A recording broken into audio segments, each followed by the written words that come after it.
სახლი არ არის კარგი ცენტრალური გათბობის და გაგრილების სისტემის გარეშე დამიჯერეთ, ეს ნამდვილად ასე არის. თუმცა ბაზარზე არის უამრავი მითი დამკვიდრებული, რომელიც რეალურად არ შეესაბამება სიმართლეს და ახლა მე მოგიყვებით მათ შესახებ.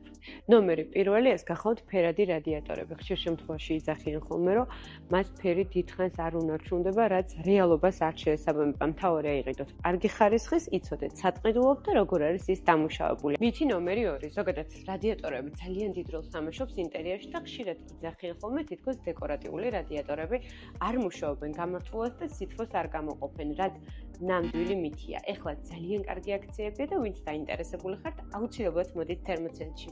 ხომ მართლა გათბობის სისტემა, მათ შორის რადიატორები, როგორ ეგსურთ თქვენ სახლში, უნდა არჩიოთ დასაწყისშივე. იქამდე სანამ გაყვანილობას გააკეთებთ. კიდევ ერთი მითი ვერტიკალურ რადიატორებზე, რომელიც რეალურად ძალიან ხშირად ადგილს გვაზოგინებს ოთახში. არის რომ თითქოს წყლის ცირკულაციას კარგად ვერ ახდენენ და არ ათბობენ.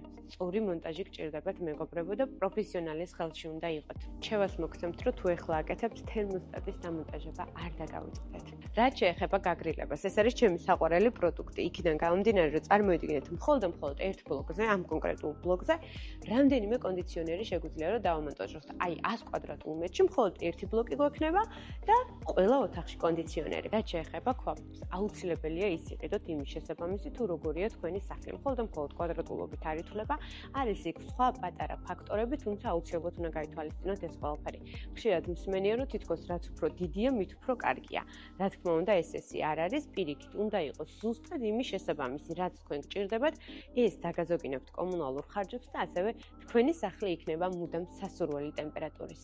თერმოცენტრე კარგად იცით, რომ დიდი ხანია ჩემი ერთ-ერთი საყვარელი მაღაზია გახდა, სადაც ყველაფერი შეგიძლიათ შეარჩიოთ, რაც სახლში გჭირდებათ, გათბობა, გაგრილების და ასევე მზის პანელების სისტემის შესახებ. მოკლედ, აუცილებლად მოდით აქ და პროფესიონალები ჩემზე უკეთეს რჩევებსაც მოგცემენ. დროებით ერთ რჩევასაც მოგცემთ, აუცილებლად შეიძინეთ კონდიციონერი ზამთარში, რადგან მისი სეზონი არ არის, ფასაკლებებიც ბევრია და ბევრად კარგ ფასად შეიძენთ.